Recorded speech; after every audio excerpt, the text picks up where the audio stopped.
السلام علیکم ناظرین، میں سید عامر حنیف، آپ دیکھ رہے ہیں گواہ نیوز۔ بی جے پی اور سنگھ پریوار مسلمانوں سے قریب ہونے کی کوشش کر رہے ہیں۔ حال ہی میں آر ایس ایس کے سربراہ موہن بھاگوت نے یہ بیان دیا تھا کہ ہندوستان کی تمام مساجد کی کھدائی کر کے شیولنگ تلاش کرنے کی ضرورت نہیں ہے۔ جن مندروں کو اٹھا کر مسجد میں تبدیل کیا گیا ہے، جس کا تاریخی ثبوت موجود ہے، اسی سے متعلق مطالبات کیے جانے چاہیے۔ گیان واپی مسجد متھرا کی شاہی عیدگاہ کے تنازع کے پس منظر میں بھاگوت نے یہ بات کہی تھی، جس کے بعد یہ تاثر پیدا ہو گیا تھا کہ آر ایس ایس اپنی پالیسی میں لچک پیدا کر رہی ہے۔ آر ایس ایس کے سینئر لیڈر اندریش کمار نے حیدرآباد کے حالیہ دورے کے دوران اردو زبان کی تعریف کی اور اسے ہندوستان کی قومی زبانوں میں سے ایک قرار دیا تھا، اور دکن کے آخری نظام کے سیکولر دور حکومت کی بھی تعریف کی تھی۔ یہ پہلا موقع تھا جب کسی آر ایس ایس لیڈر نے اردو اور نظام کی تعریف کی ہو۔ دوسری طرف بی جے پی مسلسل اردو اور نظام کے خلاف اشتعال انگیز بیانات جاری کرتی رہی ہے۔ ایک ٹی وی چینل پر مباحث کے دوران شان رسالت مآب صلی اللہ علیہ وسلم میں گستاخانہ ریمارکس پر قومی اور بین الاقوامی سطح پر جس طرح سے غم و غصے کی لہر دوڑی، جس طرح سے عرب ممالک کی جانب سے ہندوستانی ایشیا کے بائیکاٹ کا اعلان کیا گیا اور ہندوستانی سفیروں کو طلب کر کے ہندوستان کی پالیسی سے متعلق وضاحت طلب کی گئی، جس کے بعد بی جے پی اعلیٰ قیادت کو کسی قدر ہوش آیا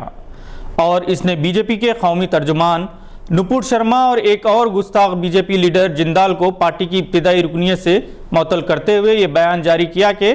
بی جے پی کسی بھی مذہب اور اس کے پیشواؤں کے توہین کے خلاف ہے۔ یہاں یہ بات قابل ذکر ہے کہ عرب ممالک نے ہندوستان سے ہمیشہ اپنے تعلقات کو خوشگوار بنائے رکھا۔ گجرات فسادات سے لے کر آج تک کے واقعات کے باوجود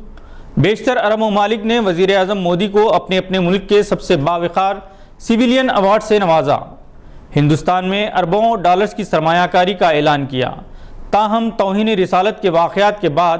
عالم عرب میں شدید غم و غصے کی لہر دوڑ گئی۔ اس بات کے اندیشے بھی پیدا ہو گئے کہ غیر مسلم تارکین وطن جو اعلیٰ عہدوں پر فائز ہیں، جو سوشل میڈیا پر اسلام دشمن مہم چلاتے ہیں، انہیں دھکے دے کر ملک بدر کر دیا گیا۔ متحدہ عرب امارات کی شہزادی شیخہ ہند بنت فیصل الخثیمی نے عرب ممالک میں مقیم غیر مسلم تارکین وطن کی اشتعال انگیزی کے خلاف زبردست مہم چلائی تھی، اور ان کی کاوشوں کی بدولت ہندوستان کے ایک نیشنل ٹی وی چینل کے مسلم دشمن اینکر کو دبئی چیمبر آف کامرس کے پروگرام میں شرکت کی اجازت نہیں دی۔ کئی ہندو تارکین وطن کو ملازمتوں سے برخاست بھی کیا گیا۔ توہین رسالت کے خلاف عالم عرب کے اقدام سے ہندوستانی مسلمانوں نے راحت کی سانس لی ہے، کیونکہ سفارتی تعلقات اور دباؤ کا آنے والے دنوں میں ہندوستان پر اثر پڑے گا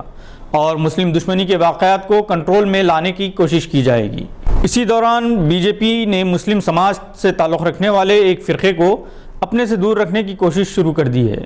کیونکہ حالیہ عرصے کے دوران اس فرقے سے تعلق رکھنے والے بعض لالچی مفاد پرست ضمیر فروش عناصر نے جہاں مسلم سماج کو شرمندہ کیا، وہیں بی جے پی کو بھی نقصان پہنچایا۔ وسیم رضوی سے تیاگی بننے والے مفاد پرست کو قرآن میں تحریف اور اس کی اہانت آمیز لب و لہجے کی سزا اسی دنیا میں ہی مل گئی۔ اس نے مذہب بدلا، جس کے فوری بعد اسے جیل کی ہوا کھانی پڑی۔ جس کی دوستی میں وہ جیل پہنچا، اس نے بھی دغا کی اور جیل سے رہا ہونے کے بعد وہ کسی سے ملے بغیر چلا گیا، جس سے ناراض اس کے ہندوتوا ساتھیوں نے اسے ہمیشہ کے لیے کنارہ کشی اختیار کر لی، اور تیاگی نہ گھر کا رہا نہ گھاٹ کا۔ اس کے علاوہ اور بھی کئی عناصر محض عہدوں کی لالچ میں اسلام کے خلاف زہر اگلتے رہے۔ خود کو سیکولر ثابت کرنے کے لیے انہوں نے ہر وہ کام کیا جس سے وہ کبھی کے اسلام سے خارج ہو چکے ہیں۔ بی جے پی کو اس بات کا احساس ہونے کے بعد انہوں نے آہستہ آہستہ مسلم سماج میں شامل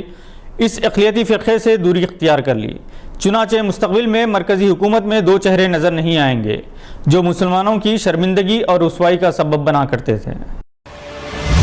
تلنگانہ کے وزیر داخلہ جناب محمد محمود علی نے ایک بار پھر یہ دعویٰ کیا ہے کہ تلنگانہ کی پولیس غیر جانبدار ہے، جس کی بدولت لا اینڈ آرڈر کی صورتحال بہتر ہے۔ جناب محمود علی آج اپنی سرکاری قیامگاہ پر کینیڈا میں مقیم ممتاز حیدرآبادی ماہر اقتصادیات اور سماجی جہدکار جناب سید احمد ضیاء الدین سے بات چیت کر رہے تھے۔ جناب ضیاء الدین، جو سعودی ہالینڈ بینک کے سابق وائس چیئرمین ہیں، ایک طویل عرصے سے کینیڈا میں مقیم ہیں اور یہاں ساز فائنانشیل کنسلٹنٹس کے ذریعے خدمات انجام دے رہے ہیں۔ جناب محمود علی نے حیدرآباد میں پیش آئے حالیہ واقعات کے حوالے سے اس بات پر افسوس کا اظہار کیا کہ والدین کی توجہ اپنی اولاد کی تربیت پر کم ہو گئی ہے۔